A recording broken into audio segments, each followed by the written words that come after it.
నమస్తే మిత్రులారా, ఒకటే కనిపెట్టుకోండి, మీరు ఒకటి ఆలోచించండి. ఒక రైతు ఏం చేసినంటే అది ఒక జొన్న చేను వేసిందంట.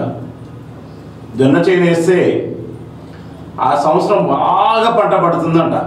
ఆ జొన్న చేనుకి జొన్న చేను పంట బాగా పండుతుంటే ఆయన ఒక్కడితోనే కాదు కదా, కొంతమంది కూలోని పట్టుకొస్తున్నాడ. రైతు కూలోని పట్టుకొస్తుంటే అక్కడ వచ్చేసి రైతులు భోజనం పెట్టాలి కదా, రోజు కూర అన్నం తీసుకురావాలి. పొద్దునే కూలోళ్ళు వస్తారు, రైతు 9:30-10ంటికి వాళ్ళందరికీ భోజనం పట్టుకొని వస్తుండు. అప్పుడు రైతు ఏం చేసిందంటే ఒక ఉట్టి కట్టేసి భోజనం తీసుకుపోయి ఒక దాని మీద కట్టేస్తాడు. చెట్టు మీద కట్టేస్తే ఫస్ట్ వచ్చేసి ఒక కాకి వచ్చింది. ఆ కాకి వచ్చేసి ఏం చేస్తుందంటే దాన్ని వీళ్ళంతా పనులు టైం ప్రకారం పెట్టాలి కదా, వాళ్ళ కూలీలందరినీ భోజనం రండి అని చెప్పేసి పిలవడానికి పోతే ఈ కాకి వచ్చేసి దాన్ని పగలగొట్టి తినేస్తుంది. ఎంతమంది కూలీలు ఉన్నారు ఈ రైతుకి? చాలామంది ఉన్నారు. వస్తుంటే ఈ కాకి వచ్చి టక్కా టక్కా టక్కా కొట్టి అది పగలగొట్టి తినేస్తాడు. తినేస్తే రైతు పోయి కుండ తయారు చేసేవాడు పోయి అడిగినట, ఏమని, నేను ఇట్లా ఒక జొన్న చేను వేసాను, ఆ జొన్న చేను వేస్తే నేను రైతులకి అందరు పని చేసే వాళ్ళకు భోజనం పట్టుకోపోతున్నాను ఆ కుండలో, అది తీసుకుపోయి రోజు కాకి వచ్చి పగలగొట్టి తినేస్తుంది, నేను వాళ్ళ బిలోనే అక్కడేమో కాపలా ఎవరు లేరు అని చెప్పేసి ఈ రైతు పోయి కుండ తయారు చేసినప్పుడు అన్నాడట. అవునా, మరి ఇప్పుడు ఏం చేయాలి, మంచి కుండ గట్టి తయారు చేసిస్తా, కాకి పగలగొట్టకుండా అని చెప్పేసి ఒక కుండని తయారు చేసినట్ట కుమ్మరాయన. చేసినప్పుడు ఆ కుండలు అన్నం పట్టుకొని మళ్ళా రైతు వెళ్ళిండట. వెళ్తే కాకి మళ్ళా రోజు తినే అలవాటు అయిందిగా, తినే అలవాటు అయినప్పుడు కాకి వచ్చి మళ్ళీ పటా పటా పటా కొడుతుందట, కానీ అది పగలట్లేదు. అబ్బా, ఈరోజు నా కూలీలకు అన్నము అందరికి పెట్టేసి మళ్ళా రోజు కాకి వచ్చిందట. కాకి తీసుకుపోయి ఏం చేసింది, ఒక 5గురిని మళ్ళా తెల్లారి పట్టుకొచ్చింది అదే కుండ మీద. 5 కాకులు వచ్చినాయట. 5 కాకులు వస్తే దాన్ని అన్ని చుట్టూ కలిపి కొట్టేయారట. కొడితే పగలట్లే. పగలకుండా వీళ్ళకి ఈ కాకులకేమో రోజు ఆకలి అవుతుంది. ఇప్పుడు ఆ కుండ పగలట్లేదు, దాని మీద ఆశపడతారు. ఆశపడుతుంటే అది ఏమవుతుంది, ఇప్పుడు ఆ కాకి దాన్ని పగలగొట్టాలి, తినాలి. అది సంగతి. ఇప్పుడు ఏం చేయాలి అని చెప్పేసి ఈ కాకులన్నీ ఆకలితో ఉన్నాయి.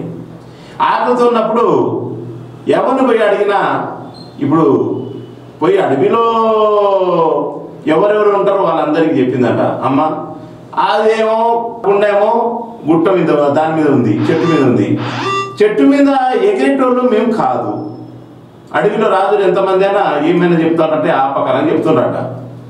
ఒక సింహం దగ్గర పోయారట. సింహం చెప్తుందట, కింద ఒక ఆవు ఉంటే చెప్పు, కొట్టేస్తా తినిపిస్తా, కానీ నేను చెట్టు ఎక్కలేను కదా, అంత పెద్ద చెట్టు ఎక్కలేను కదా, రైతు చేసే పని అక్కడ ఉంది, దాని కింద ఉంటే నేను కొట్టేస్తానని చెప్పేసి అన్నది. మంద కాకులు వచ్చినాయట. ఎన్ని కొట్టినా అవి 119 కాకులు. ఇప్పుడు అర్థం చేసుకోండి మీరు, ఈ సబ్జెక్ట్కి వస్తున్నా. ఈ ఏం చేసినాయి, రోజు వచ్చి ఆ కుండలో ఇప్పుడు ఏదో ఉంది, దాన్ని పగలగొట్టి తినాలి. అయితే ఒకరోజు రైతు ఏం చేసినట, ఈ కాకులు రోజు వచ్చి దాన్ని కొడతానని చిన్న మాంసం ముక్క పైన మూత మీద పెట్టినాడ. అయితే కొన్ని తినేసి మళ్ళీ వచ్చి తిన్నాయి. తిన్న తర్వాత అప్పుడు ఏం జరుగుతుంది, మళ్ళా వచ్చేసి ఈ 119 కాకులు మళ్ళా పైన వచ్చేసి వాలేసినాయి. వాలితే అది ఆకుండా పగలట్లేదు.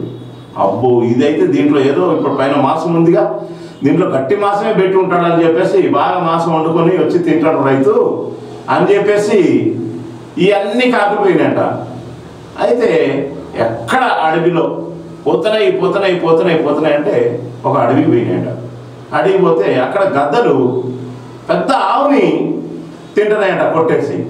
పెద్ద గద్దలు అవి వస్తాయి కదా, అబ్బా అయిని కాకులు పోయి అక్కడ చుట్టూ వాలినాయంట.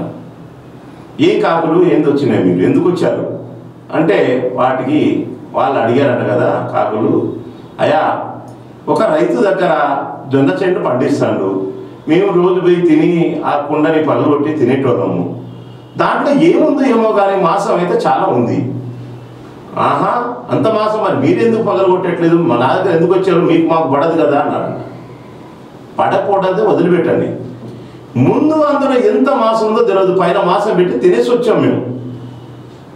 ఇప్పుడు గద్దకే మాసం ఉంటుంది, అది మాసం తినే గద్ద. అబ్బా ఏం రుచిగా పెట్టిండో గద్ద అని చెప్పేసి గద్ద ఆలోచించినాడు. ఇప్పుడు కాదు కానీ ఇలా బాగా తినేసాను, నేను బాగా కడుపు నిండా ఉంది, కానీ రేపు రండి అని చెప్పేసి రేపు పిలిచారు. వీళ్ళ ఇప్పుడు ఈ కాకులన్నీ రాత్రి బదులు నిద్రపోవట్లేదు అని చెప్పేసి గద్ద దగ్గర పోయారట. ఆ గద్ద ఏం చేసింది గుర్తుపెట్టుకోండి, ఇక కాకులు వస్తాయని ఎదురు చూస్తుందంటే కాకులన్నీ ఈ 119 కాకులు పోయినాయి ఆ గద్ద దగ్గర. ఈ 119 కాకులు పోయి గద్ద ఏమైంది గద్ద, మనం మరి మాసం దాన్ని పగలు కొట్టాలంటే నీదే కట్టు, నీ మూతి గట్టిగా ఉంటుంది, పెద్ద మూతి కాబట్టి ఏదైనా పగలు కొడతామని నిన్ను తీసుకోవడానికి వస్తున్నాం అని చెప్పేసి, చలో పోదాపండి అని. ఇది నిన్న తిన్న మాసం మొత్తం అరిగిందంట, అటు ఇటు కొట్టుకుంది. ఇక లేచింది, రెక్కలు ఎట్లా లేపుకుంటూ కయ్యి అని లేచి ఈ 119 ఇది కలిసి ఎక్కడికి వచ్చింది, కుండ దగ్గరికి వచ్చినాయి. అబ్బా రైతు చూస్తాడు, ఆహా నాకు నా బాధలు నాకున్నాయి, నేను రైతులకు అన్నం పెడదాం తెచ్చుకున్న అన్నం 119 పోయి పెద్ద గద్దనే పట్టుకొచ్చారని చెప్పేసి అన్నదంట.